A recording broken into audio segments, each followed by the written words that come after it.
안녕! 오늘부터 클럽하우스에 대해서 알아보는 콘텐츠를 좀 촬영하려고 합니다. 저희가 이거 왜 촬영하게 되는지 아시죠? 네, 지난 동계방학이었나요? 실습생분들이 오셨는데 클럽하우스에 대해서 더 잘 알고 싶고 더 많은 걸 경험하고 싶은데 클럽하우스가 어디부터 시작됐는지 그리고 또 어떤 곳인지 또 스탠다드는 어떤 의미들을 갖고 있는지 궁금한데 잘 어디서 찾아봐야 될지 모르겠다 이런 말씀들을 많이 주셨어요. 그래서 태화이튼쌤 역량개발팀에서는 클럽하우스 시리즈를 시작해 보고자 합니다. 그래서 오늘은 클럽하우스가 어떻게 시작됐는지 역사에 대해서 함께 알아보려고 합니다. 예. 그러면 클럽하우스가 탄생하기 전에 맨 처음에 정신장애인분들께서 자조모임으로 시작하기 전에 어떠한 변화가 있었는지를 좀 살펴봐야 되는데 그때가 1940년대예요. 1940년대 미국은 큰 병원에서 입원 위주의 치료를 했어요. 그렇죠. 입원 위주의 치료를 하게 되면은 의료보험, 그러니까 의료 수가가 계속 나가게 되면서 재정적인 압박을 많이 받게 되죠. 그래서 많은 수의 정신장애인분들께서 아직 지역 정신건강 사업이 만들어지기 전에 퇴원을 하시게 되었어요. 뉴욕에서도 마찬가지로 이제 정신장애인 분들이 병원에 계시다가 지역사회로 갑자기 나오게 되는 상황들이 생겼죠. 그렇죠. 그러면서 로클랜드 병원이라는 곳에서도 이제 많은 정신장애인 분들이 지역사회로 나오게 되셨는데요. 보통의 분들은 노숙자가 되거나 아니면 뭐 알코올 중독에 빠지거나 이런 사례들이 많이 있었는데 이분들은 갈 곳이 없다 보니까 이제 자조 모임을 만들게 됐죠. 그래서 우리끼리 모여서 우리가 시간을 보내고 서로 안부도 물어주고 이런 자조 모임을 형성하게 되었고 그 자조 모임의 이름이 여러분이 익숙하게 들으셨을 와나라는 그 모임입니다. 축약어잖아요. 그렇죠. 그렇죠. 길게 풀면 We are not alone 이라는 거지요. 맞아요. 우리는 혼자가 아니다. 우리는 함께다. 이런 그런 슬로건을 가지고 자조 모임이 시작됐습니다. 그 모임이 1944년에 시작됐습니다. 맨 처음에 시작된 인원은 정신장애인 10분이셨어요. 그리고 로클랜드 주립병원에 자조 모임을 지원한 한 분의 보조치료자가 있었고 그분도 함께 했던 걸로 알고 있어요. 그런데 그게 46년이 되면은 100명이 돼요.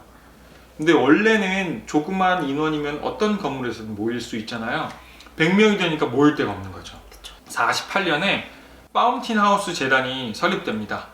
여기서 왜 파운틴 하우스 재단이라고 이름을 지었는지 혹시 아시죠? 저는 알죠. 아, 그렇죠. 파운틴 하우스 재단에서 어떤 건물을 구입했는데 그 건물의 뒤편에 분수가 있었던 거죠. 그 분수의 이름을 보니까 파운틴 하우스, 그리고 파운틴 하우스 재단이라는 이름을 붙였던 겁니다. 파운틴 하우스가 생기고 1955년도에 그 와나라는 이름으로 모임을 이어가던 정신장애인 당사자 분들이 그 파운틴 하우스에 사회복지사가 있었으면 좋겠다 이런 생각을 하시게 되었대요. 그래서 그분들이 필요에 의해서 처음으로 직원을 고용하게 됩니다. 그때 고용된 분의 이름이 우리 흔히 알고 있는 존 비어드이죠. 맞아요. 그래서 그분을 고용하게 되면서 좀 더 체계적인 클럽하우스가 생겨났다고 볼 수가 있을 것 같아요.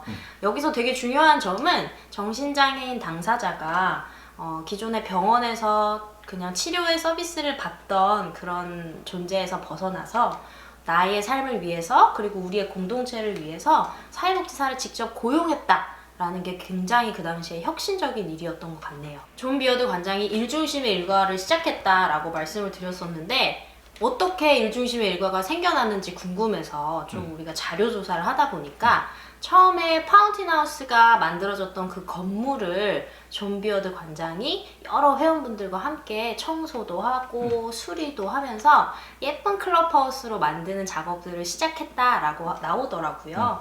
그러면서 청소하고 수리하는 그 일들이 아마 일중심의 일과로 이제 발전되지 않았을까. 그쵸. 네, 그렇게 좀 생각이 되네요. 그 당시에 정신질 환자는 입원 치료를 하거나 심지어 뇌엽절제술도 받던 그 시기에 정신장애인과 또 사회복지사 혹은 직원이 함께 일했다는 거는 그 당시에 상당히 혁신적인 모델이었죠. 근데 이 모델은 또 다른 면에서 또 다른 혁신을 좀 보여줬는데 1958년에 과도적 취업이라는 게 생겨요. 과도적 취업이라는 게 어떤 거냐면요. 클럽하우스를 다니시는 정신장애인 분들께서 같이 지내다 보면 되게 건강해졌을 거 아니에요. 그래서 나 이제 일할 수 있을 것 같아 라고 하면서 취업을 하신 분들이 꽤 계셨단 말이죠. 그쵸. 그런데 거의 태반의 회원분들께서 돌아오시게 됐어요. 그 이유는 약간 보호적인 환경인 클럽하우스와 되게 경쟁이 강한 일반 고용시장에서의 환경과 문화 차이가 너무 컸던 거죠. 그러다 보니 클럽하우스에서는 이 간격이 가장 큰 요인이 아니었을까라고 생각했던 것 같아요. 그래서 과도적이라는 단어가 갖고 있는 의미, 클럽하우스에서 이 일반 고용시장으로 나가는 데 있어서의 과도적인 취업장을 만들게 돼요. 60년대가 되면서 클럽하우스가 확장됐다라는 이야기들이 있는데요. 좀 더 자세히 들여다보니 1962년도에 아주 신기한 일이 있었더라고요. 1962년도에 글쎄